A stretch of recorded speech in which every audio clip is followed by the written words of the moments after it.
વંદે માતરમ વિદ્યાર્થી મિત્રો, ધોરણ 9 ની અંદર ગણિત વિષયમાં આપણે ચેપ્ટર નંબર 8 એની અંદર જે કાંઈ જરૂરી દાખલા હતા એ બધા આપણે પૂર્ણ કર્યા.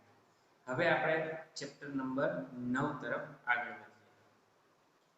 ચેપ્ટર નંબર 6, 7, 8 આ ત્રણ ચેપ્ટર જો તમે સંપૂર્ણપણે અભ્યાસ કરેલ હોય તો તમને 9મા ચેપ્ટરની અંદર વધારે મજા આવશે.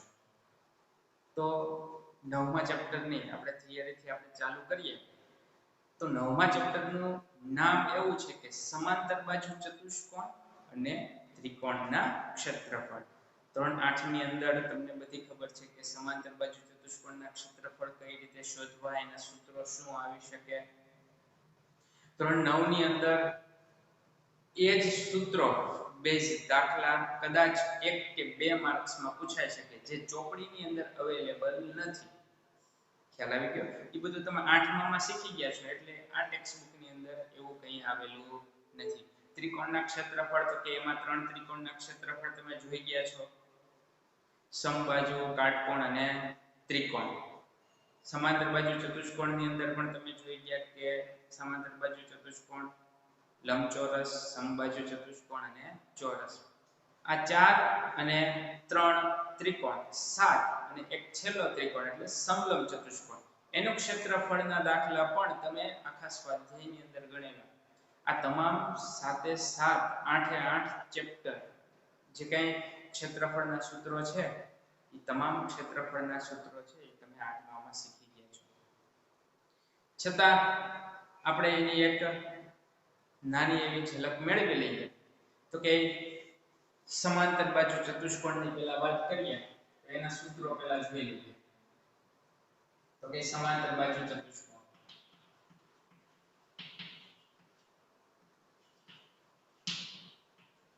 નું ક્ષેત્રફળ બરાબર પાયો ગુણ્યા પાયાને અનુરૂપ વેધ. ત્યારબાદ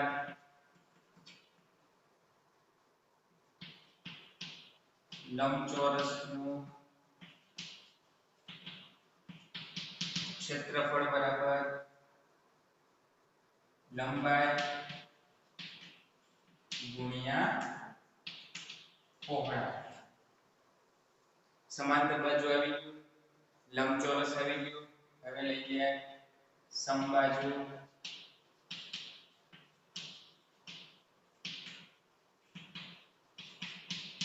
સમબાજુ ચતુષ્કોણની અંદર બંને વિકર્ણોનો ઉપયોગ થાય એટલે વનાપ ગુણ્યા બંને વિકર્ણોનો ગુણાકાર. બંને વિકર્ણોનો ગુણાકાર. ત્યારબાદ ચતુષ્કોણની અંદર આવ્યું ચોરસનું ક્ષેત્રફળ, જે તમે બધા જાણો છો, લંબાઈનો સ્ક્વેર. હવે બાકી રહ્યું સમાંતર સમલંબ ચતુષ્કોણ, એ પણ લખી નાખીએ. સમલંબ ચતુષ્કોણનું ક્ષેત્રફળ બરાબર વનાપ ગુણ્યા વેધ કૌંસમાં બે સમાંતર બાજુનો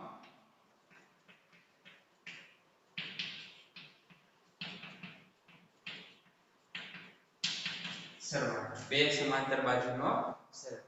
હવે અહીંયા આગળ વનાપ વેધ, વેધની જગ્યાએ બે સમાંતર બાજુ વચ્ચેનું લંબ અંતર આપ્યું હોય તો એ વેધના સ્થાને જ આવે. ખ્યાલ આવ્યો? અથવા એમ કે આ બાજુ ઉપર લંબ દોરેલો છે તો એ લંબ કે તો એનું નામ શું? વેધ. એનું માપ આપેલું હોવું જોઈએ. ત્યારબાદ ત્રિકોણની અંદર એન્ટર કરીએ તો કે ખાલી ત્રિકોણ, કઈ માપ નથી, કોઈ ચોક્કસ નામ નથી, તો ત્રિકોણનું ક્ષેત્રફળ બરાબર વનાપ ગુણ્યા પાયો ગુણ્યા પાયાને અનુરૂપ વેધ. કાટકોણ ત્રિકોણ,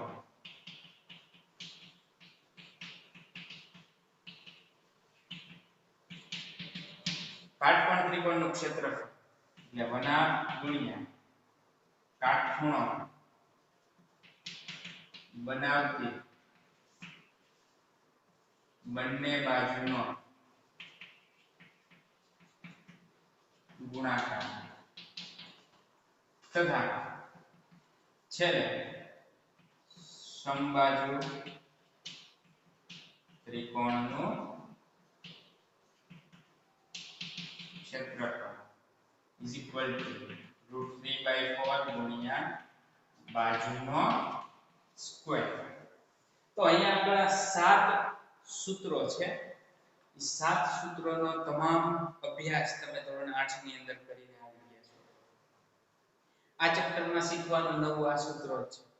સૂત્રમાં જો કે આપણે દાખલા ઓછા આવશે, પણ આ સૂત્રો એટલા માટે સમજાવ્યા કે 1 કે 2 માર્ક ની અંદર 8મામાં જે પ્રકારના દાખલા આવતા હતા એવા દાખલા આની અંદર પૂછાઈ શકે. તમારી ટેક્સ્ટ બુકમાં હોય કે ન હોય, ખ્યાલ આવી ગયો? એટલા માટે તમારે ખાલી આ સૂત્રોને ધ્યાને લેવાના રહેશે. કારણ કે 10મામાં સૂત્રોનો ઉપયોગ તમારે કરવાનો થશે. એમાં ત્રિકોણ છે એટલે ત્રિકોણના સૂત્રો આ ત્રણેય છે એ લગભગ 10મા ધોરણની અંદર ભૂમિતિની અંદર તમે એન્ટર થશો એટલે લગભગ આ ત્રિકોણના ત્રણેય સૂત્રોની તમારે જરૂરિયાત ઊભી રહેશે. ખ્યાલ આવી ગયો? એટલે આપણે આ ખાલી સૂત્રો સમજવાના છે. બાકી હવે આપણે ચેપ્ટરનું જે નામ છે એ સમાંતર બાજુ ચતુષ્કોણ અને ત્રિકોણના ક્ષેત્રફળ. એ ક્ષેત્રફળના સૂત્રો આપણે અહીંયા જોઈ લીધા. હવે ખરેખર આની અંદર તમારે કરવાનું છે શું એની વાત કરીએ. તો સૌપ્રથમ આપણને ખબર હોવી જોઈએ કે આ બધી સમતલીય આકૃતિ છે અને સમતલીય આકૃતિનું ક્ષેત્રફળ એટલે એક ભાગનું ક્ષેત્રફળ અથવા એક પ્રદેશનું ક્ષેત્રફળ. આ મારું બોર્ડ છે એ એક ભાગ છે, એક પ્રદેશ છે. તો એનું ક્ષેત્રફળ શોધવું એટલે લંબાઈ ગુણ્યા પહોળાઈ. તો આપણે હવે સમતલ પરથી આગળ વધીએ. એમાં પહેલું કીધું કે સમતલીય પ્રદેશ. સમતલીય પ્રદેશ કોને કહેવાય? તો કે સરળ બંધ આકૃતિ દ્વારા ઘેરાયેલા સમતલ ભાગને આકૃતિનો સમતલીય પ્રદેશ કહે છે. તમને દેખાય છે બોર્ડ સામે છે કે સરળ બંધ આકૃતિ. અહીંયા જો આ આકૃતિ આખી બંધ છે. હું અહીંયા દોરું તો આકૃતિ અહીંયા બંધ થઈ. તો આની વચ્ચેનો જે પ્રદેશ છે આખું સમતલ છે. એ સમતલની અંદર સરળ બંધ આકૃતિ દ્વારા ઘેરાયેલો જે કંઈ પ્રદેશ છે એને આપણે શું કહીએ છીએ? સમતલીય પ્રદેશ. હવે એનાથી આગળ તો કે આ સમતલીય પ્રદેશની વાત થઈ. હવે ક્ષેત્રફળ. તો કે સરળ બંધ આકૃતિના સમતલીય પ્રદેશના પરિમાણ કે માપને, પરિમાણ ઇઝ ઇક્વલ ટુ સમતલ હોય, સમતલના પરિમાણ કેટલા? તો કે 2, લંબાઈ અને પહોળાઈ. સમતલને 2 જ પરિમાણ હોય. તો સરળ બંધ આકૃતિના સમતલીય પ્રદેશના પરિમાણ કે માપને આકૃતિનું ક્ષેત્રફળ કહે છે. સમજાય છે? આકૃતિનું ક્ષેત્રફળ. અને આપણી ભાષામાં કહીએ તો આકૃતિએ રોકેલી જગ્યા ઇઝ ઇક્વલ ટુ નું ક્ષેત્રફળ વિજ્ઞાનની ભાષામાં. ત્યારબાદ ક્યારેક એવું બને કે તમને 2 આકૃતિઓ એકરૂપ આપેલી હોય. તો કે 2 આકૃતિ જ્યારે તમને એકરૂપ આપેલી હોય ત્યારે એકરૂપ આકૃતિઓના ક્ષેત્રફળ હંમેશા સમાન હોય છે. એકરૂપ આકૃતિ આપી હોય તેના ક્ષેત્રફળ હંમેશા કેવા હોય? સમાન. આપણે વાત કરી હતી એમ એક સમાંતર બાજુ ચતુષ્કોણ હોય એમાં એક વિકર્ણ દોરવામાં આવે તો 2 સમાન ત્રિકોણમાં વિભાજિત થાય છે. તો આ 2 સમાન ત્રિકોણ બન્યા તો આ ત્રિકોણનું ક્ષેત્રફળ અને આ ત્રિકોણનું ક્ષેત્રફળ બંને કેવા હશે? ઇક્વલ હશે. 2 સમાન હશે. તો આ 2 ત્રિકોણ છે કેવા બનશે? એકરૂપ ત્રિકોણ બનશે. ખ્યાલ આવી ગયો? તો અહીંયા આગળ આપણે કીધું છે જો 2 આકૃતિઓ એકરૂપ હોય તો તેમના ક્ષેત્રફળ પણ ચોક્કસ સમાન હોય. 2 આકૃતિઓ એકરૂપ હોય તો એના ક્ષેત્રફળ ક્યારેય ફરે નહીં. અહીંયા ચોરસ આપ્યા હોય, ચોરસની બધી બાજુ 4 સેમી છે. અહીંયા ચોરસ આપ્યું, આની બધી બાજુ 4 સેમી છે. તો ચોકે ચોકે 16, ચોકે ચોકે 16. તો બેયના ક્ષેત્રફળ કેવા થયા? સમાન. એકરૂપ આકૃતિ કોઈ પણ 2 એકરૂપ આકૃતિ આપી હોય તો એના ક્ષેત્રફળ હંમેશા સમાન જ હોય છે. પણ યાદ રાખવાનો મુદ્દો એક ખાસ નોંધી લેજો કે જો ક્ષેત્રફળ સમાન હોય તો એ આકૃતિ ક્યારેય સમાન હોય એવું નક્કી ન કરી શકાય. તમને આપી દે કે આ બંને આકૃતિના ક્ષેત્રફળ સમાન છે તો એના ઉપરથી તમે એવું નક્કી ન કરી શકો કે બે આકૃતિ એકરૂપ જ હશે. ક્યારેય નહીં થાય. હું અહીંયા તમને એક એક્ઝામ્પલ આપું, જુઓ.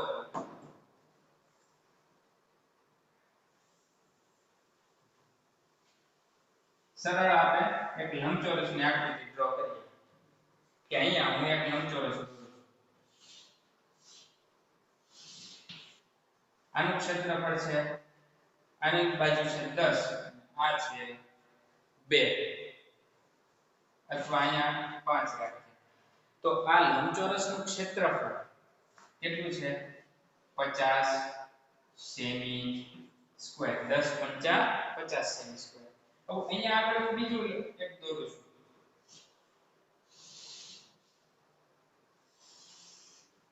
આ લંબચોરસ આની બાજુ 25 છે, આની બાજુ 2 છે. તો આનું ક્ષેત્રફળ 25 દુ 50 સેમી સ્ક્વેર થાય. તો એનો મતલબ આ બે આકૃતિના ક્ષેત્રફળ સમાન છે. તો હું આકૃતિ સમાન છે નથી. આકૃતિ બે અલગ અલગ પ્રકારની છે. જો તમને દેખાય છે. તો બે એકરૂપ આકૃતિ હોય ને તો એના ક્ષેત્રફળ 100% સમાન હોય. પણ જેના ક્ષેત્રફળ સમાન હોય તે બંને આકૃતિ સમાન હોય એવું જરૂરી નથી. એટલે મેં નોંધ કરીને તમને લખેલું છે કે સમાન ક્ષેત્રફળ ધરાવતી બંને આકૃતિઓ એકરૂપ હોય તે જરૂરી નથી. ખ્યાલ આવી ગયો? એટલે ખાસ આ વસ્તુ યાદ રાખજો કે જો બે આકૃતિના ક્ષેત્રફળ સમાન છે તો એ આકૃતિ સમાન હોય એવું માની ન લેવું. ખ્યાલ આવ્યો? ત્યારબાદ ક્ષેત્રફળ તમે શોધો. કોઈ પણ ત્રિકોણનું ક્ષેત્રફળ શોધવાનું હોય, ચતુષ્કોણનું ક્ષેત્રફળ શોધવાનું હોય તો એને સાંકેતિક ભાષાની અંદર તમારે લખવું પડે. ખ્યાલ આવ્યો? તો આ આખું ચેપ્ટર છે એ ક્ષેત્રફળનું છે. તો તમને એમ કે અહીંયા ત્રિકોણ આપ્યો છે A B C. તો આ ત્રિકોણનું ક્ષેત્રફળ શોધવું હોય તમારે લખવું પડે ત્રિકોણ ABC નું ક્ષેત્રફળ.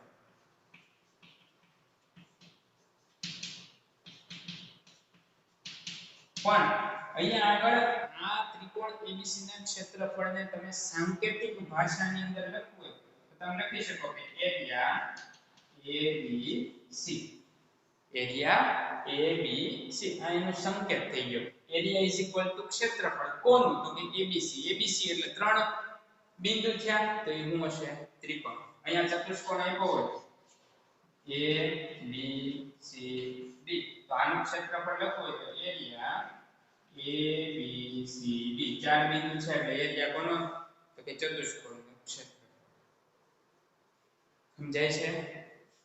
કોઈ પણના ક્ષેત્રફળને તમે સાંકેતિક ભાષામાં તમને એમ કહે કે આ ત્રિકોણ છે એનું નામ x છે તો એરિયા x આને સંકેતમાં લખવું હોય તો આપણે લખી શકીએ એરિયા x એટલે x નું ક્ષેત્રફળ.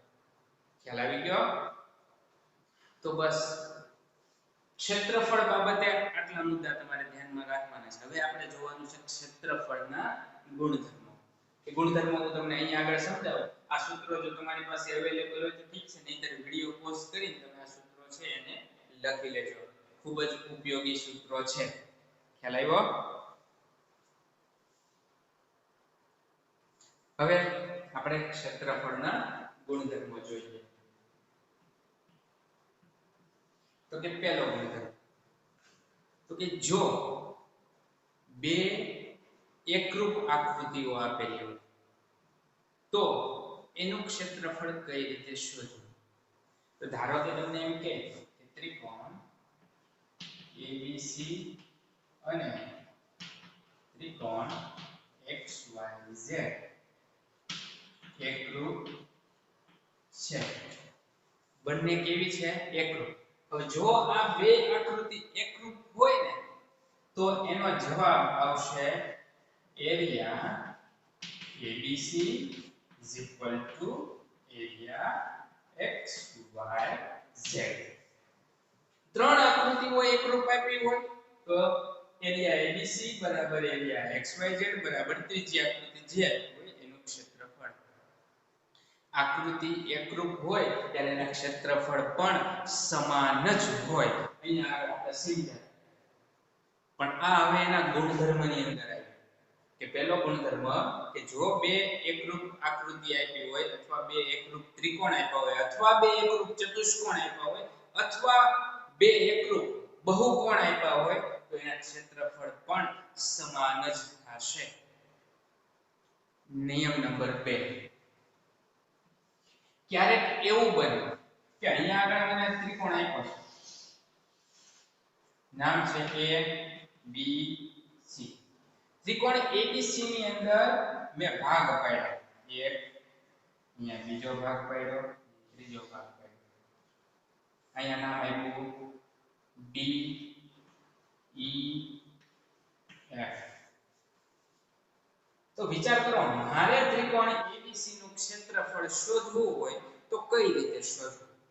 તો કે સૌથી પહેલા મારે ત્રિકોણ ABD નું ક્ષેત્રફળ શોધવું પડે, ત્યારબાદ ADE નું ક્ષેત્રફળ શોધવું પડે, ત્યારબાદ AEF નું ક્ષેત્રફળ શોધવું પડે, ત્યારબાદ AFC નું ક્ષેત્રફળ શોધવું પડે. પછી આ ચાર ત્રિકોણ જે અંદર મળ્યા એ ચારેય ત્રિકોણના ક્ષેત્રફળનો મારે સરવાળો કરવો પડે અને એ સરવાળો હું મૂકું એટલે મને ત્રિકોણ ABC નું ક્ષેત્રફળ મળે. ખ્યાલ આવ્યો? એક ત્રિકોણના પેટા ભાગ પાડેલા ત્યારે એક ત્રિકોણના જ્યારે પેટા ભાગ પાડેલા હોય ત્યારે જેટલા ત્રિકોણો તમારી સામે છે એ બધાય ત્રિકોણોના ક્ષેત્રફળનો સરવાળો કરો ત્યારે તમને આ એક ત્રિકોણનું ક્ષેત્રફળ મળે. સમજાય છે? તો આને આપણે લખવું હોય તો આમ લખવું પડે કે ત્રિકોણ એરિયા ABC બરાબર એરિયા પેલો કયો છે ABD વત્તા એરિયા બીજો ADE વત્તા એરિયા AEF વત્તા એરિયા AFC. ખ્યાલ આવે છે? એરિયા ABC બરાબર એરિયા ABD વત્તા એરિયા ADE વત્તા એરિયા AEF વત્તા એરિયા AFC. આ બીજો ગુણધર્મ થયો કે એક ત્રિકોણની અંદર તમને બે ત્રણ ભાગ આપ્યા હોય. જો બે ભાગ પડ્યા હોય તો આ બે ભાગનું ક્ષેત્રફળનો સરવાળો કરો એટલે આખા ત્રિકોણનો મળે. આના વસ્તુ ચતુષ્કોણમાં લાગુ પડે. એ બધાના ક્ષેત્રફળનો સરવાળો કરો એટલે મેઈન જે આકૃતિ આખી હોય એનું ક્ષેત્રફળ તમને મળશે. ખ્યાલ આવી ગયો? તો આ બે ગુણધર્મ તમારે ખાસ યાદ રાખવાના છે. એનાથી આપણે આગળ વધીએ.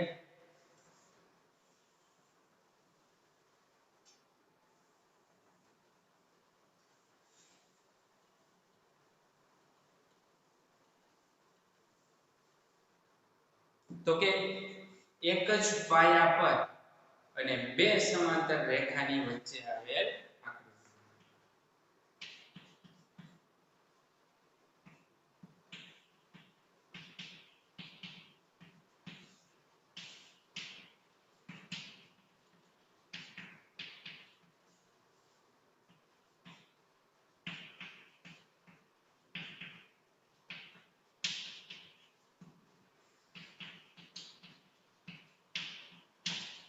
ખૂબ જ અગત્યનો ટોપિક છે. એક જ પાયા પર અને બે સમાંતર રેખાની વચ્ચે આવેલ આકૃતિ તમારે શોધતા શીખવાની છે. બે કોઈ પણ આકૃતિ આપી હોય એનો પાયો એક જ હોય અને ઈ બે આકૃતિ પાછી બે સમાંતર રેખાની વચ્ચે આવેલી હોવી જોઈએ. તો આના આધારે ઘણી બધી સાબિતીઓ તમને મળી શકે જે આપણે અત્યારે શીખવાની છે. હવે આકૃતિની ઓળખ આપણે પહેલા શીખીએ. તો કે અહીંયા હું એક એક્ઝામ્પલ દઉં. ચતુષ્કોણ છે. આ બે રેખાઓ સમાંતર રેખાઓ છે. હવે આની અંદર હું એક બીજી આકૃતિ દઉં. ત્રિકોણ A B C D અને અહીંયા આગળ E. તો જુઓ તો આ એક ચતુષ્કોણ છે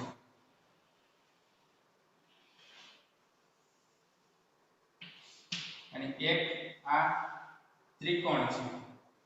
આ તો આ બે આકૃતિઓ અહીંયા મેં દોરી છે. બે આકૃતિ પહેલા જોઈ લો કે બે સમાંતર રેખાની વચ્ચે છે, એનો મતલબ કે બે સમાંતર રેખા જે કયો એ બેને ટચ કરતી હોવી જોઈએ. ધારો કે આ AB અને BC બે સમાંતર રેખા છે. AB અને CD બે સમાંતર રેખા છે. તેમાં આ આકૃતિને તમારે જોવું એટલે AD અને BC તમારે જોવું પડે. ઈ બે સમાંતર રેખા છે, બે સમાંતર રેખાને આ ત્રિકોણ અડે છે તો કે હા, જો આને ટચ કરે છે અને આની ઉપર તો છે, આખો પાયો એક જ છે. હવે બીજી વાત તો કે સમાંતર બાજુ ચતુષ્કોણ છે એનો પાયો BC છે, તો ત્રિકોણ BEC નો પાયો BC છે તો કે હા. તો જો આ ત્રિકોણ BEC અને ચતુષ્કોણ ABCD ઈ બંનેની અંદર સમાંતર રેખા કઈ છે તો કે AD સમાંતર BC તથા બેયનો એક જ પાયો કયો છે તો કે પાયો BC છે. તો આ બે આકૃતિ છે ઈ એક જ પાયા પર અને બે સમાંતર રેખાની વચ્ચે આવેલી આકૃતિ કહી શકાય. ખ્યાલ આવે છે? પણ જો આમ કીધું હોય કે આ સમાંતર બાજુ ચતુષ્કોણ છે A B C D અને અહીંયા એક ત્રિકોણ દોરેલો છે. તો જુઓ તો આ ત્રિકોણ અને ચતુષ્કોણ બેયનો પાયો એક જ છે તો કે BEC અને ABCD. આ તો બેયમાં BC આવે છે તો બેયનો પાયો એક છે. હવે આ બે ત્રિકોણ છે એ આ બે સમાંતર રેખાની વચ્ચે છે તો કે જો તો વચ્ચે હોય એટલે બેયને ટચ કરવો જોઈએ. તો આ ત્રિકોણ છે એ AD ને ટચ કરે છે તો કે અડતો નથી. તો આ બે આકૃતિ છે એક જ પાયા પર અને બે સમાંતર રેખાની વચ્ચે ગણાય ને. આને કહેવાય બે સમાંતરની વચ્ચે, પણ એને અડતી નથી એટલે એને કહી શકાય નહીં. આ વાત ખાસ યાદ રાખવાની છે. ખ્યાલ આવી ગયો? તમારે આ વસ્તુ ખાસ યાદ રાખી આના ઉપરથી તમને હું આની પછીના લેક્ચરની અંદર સાબિતી શીખવાડીશ. અત્યારે માત્ર અને માત્ર આપણે આકૃતિ શીખવાની છે. શું શીખવાનું છે? માત્ર આકૃતિ. કે બે સમાંતર રેખા અને એક જ પાયા પર આવેલી આકૃતિ કોને કહી શકાય અને કોને ન કહી શકાય એની માટે આપણને આખું સ્વાધ્યાય આપેલું છે. સ્વાધ્યાયનું નામ છે 9.1. તો હવે આપણે એનો અભ્યાસ કરીએ.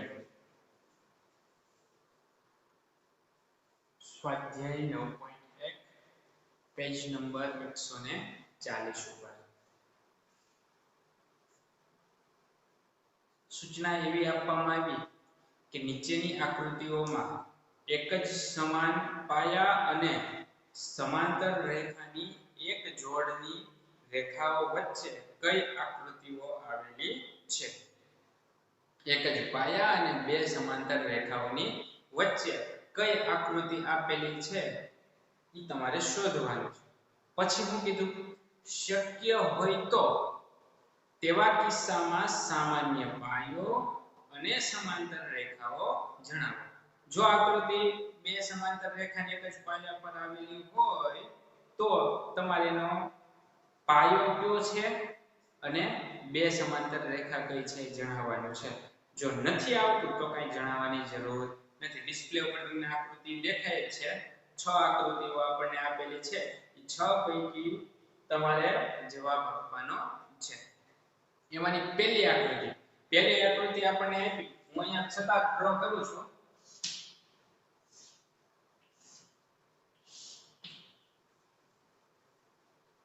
નામ આપ્યું છે ABCD.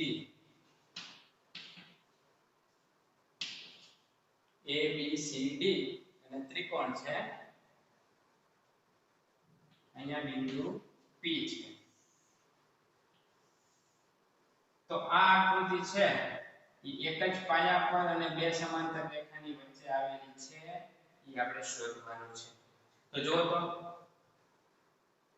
A B C D એમાં CD પાયો છે ઓકે પછી DBC અથવા CED ઈ ત્રિકોણ છે ત્રિકોણમાં CD આવે છે તો કે હા હવે જો બે સમાંતર રેખાની વચ્ચે છે તો કે આ AB અને DC બે સમાંતર છે તો એની અંદર ત્રિકોણ CPD હોય તો એ બે રેખાને ટચ કરવો જોઈએ આમાં કરે છે ટચ તો કે હા તો એનો મતલબ આ બંને આકૃતિ છે એ એક જ પાયા પર અને બે સમાંતર રેખાઓની વચ્ચે આવેલી છે તો અહીંયા આગળ આપણે લખીએ કે હા આપેલ આકૃતિ બે સમાંતર રેખા અને એક જ પાયામાં આવેલી છે હવે તો અહીંયા પાછો જવાબ લખવો જોઈએ સમાંતર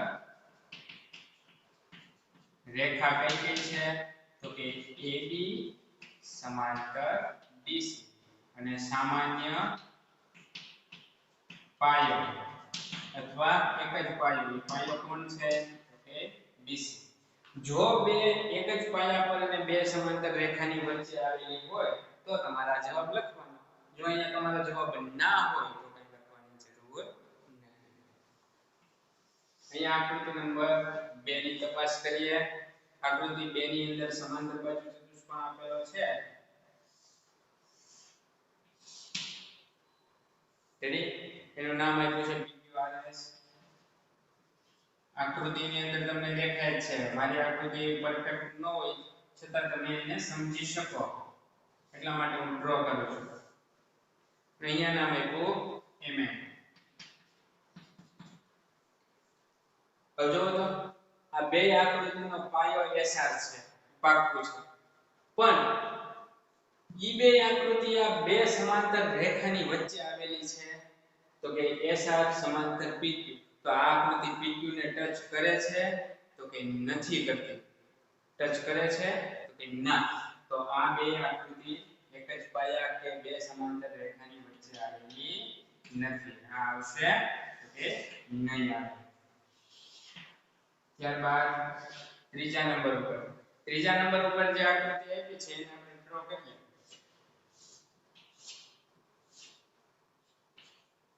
નામ આપ્યું છે PQRS અને અહીંયા બિંદુ આપ્યું છે P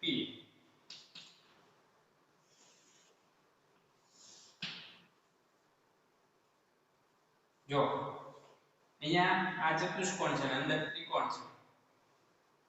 ત્રિકોણ છે એ QTR છે અને ચતુષ્કોણ PQRS હવે કઈ ન કરો ખાલી તમે અહીંયા લખો ને કે ત્રિકોણ QTR અને ચતુષ્કોણ PQRS તો બેમાં જો QR આવે છે તો કે એક જ પાયો QR હશે છે જો આ બે ની અંદર એક જ પાયો QR છે હવે ઈ બે સમાંતર રેખાઓની વચ્ચે આવેલી છે કે નહીં એ ચેક કરવાનું તો પાયો મળી ગયો એટલે એની સામેની રેખા સમાંતર હોય તો PS અને QR ની છે બે રેખાઓની વચ્ચે આવેલી છે એટલે કે બે રેખાઓને સ્પર્શ કરે છે તો કે હા તો આપણો જવાબ છે હા આ બે આકૃતિ છે એક જ પાયા અને બે સમાંતર રેખાની વચ્ચે આવેલી છે તો કે જો આવેલી હોય તો તમે લખો સમાંતર રેખા કઈ કઈ છે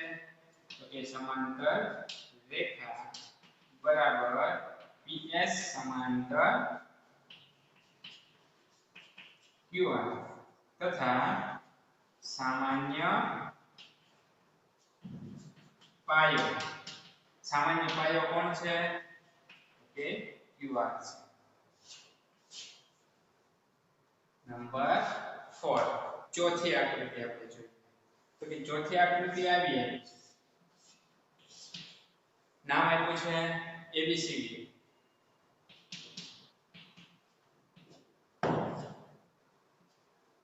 અને અહીંયા બે બિંદુ આપ્યા છે P Q અને અહીંયા છે S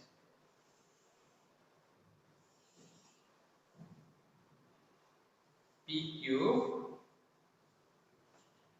R હવે જો તો આ ત્રિકોણ ને આ ચતુષ્કોણ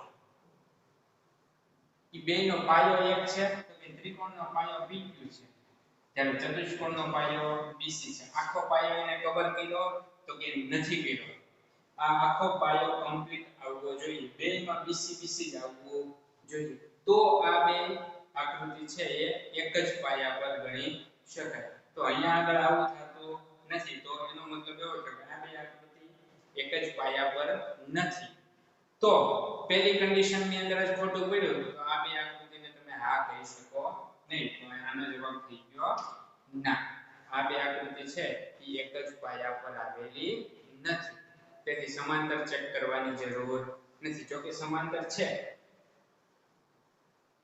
કોઈ પણ એક માહિતી ન મળતી હોય એટલે આપણે કઈ સમાંતર કરવાની જરૂર નથી 5 નંબરની આકૃતિ તો કે 5 નંબરની આકૃતિ છે એની અંદર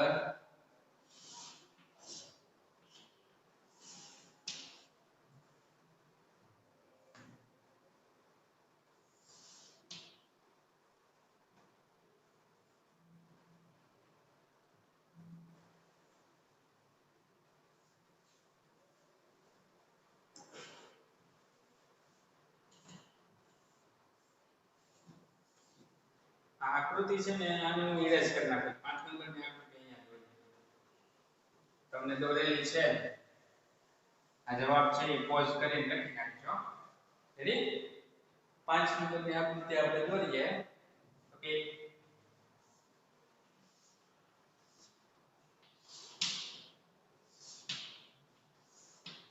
આપણને નામ આપ્યું ABCD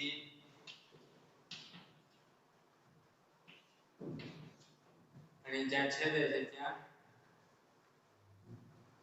P C Q એને શું કીધું તો કે આ PQ અને અહીંયા લીધું BC PQ અને BC હવે જોવો જોઈએ કે આ BQ અને આ PC તો આની અંદર બે ચતુષ્કોણ છે તો ABCD અને બીજો ચતુષ્કોણ છે ABQD ABCD તો આમાં AD બે ચતુષ્કોણની અંદર આવે છે AD છે બે ચતુષ્કોણની અંદર આવે છે તો પાયો કોણ થયો AD હવે તો કે આ બે ચતુષ્કોણ સમાંતર બાજુમાં વચ્ચે છે તો કે હા આ AD છે અને આ BQ છે એ બેની વચ્ચે આ બે ચતુષ્કોણ આવેલા છે તો અહીંયા આગળ પાંચમો પ્રશ્ન છે એનો આપણે જવાબ લખી શકીએ હા તો કે સમાંતર રેખા આપો તો કે સમાંતર રેખા AD સમાંતર BQ તથા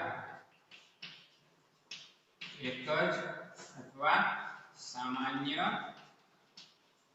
પાયો બરાબર કોણ છે સામાન્ય પાયો એ AD છે સામાન્ય પાયો હવે છેલ્લી આકૃતિ નંબર 6 તો કે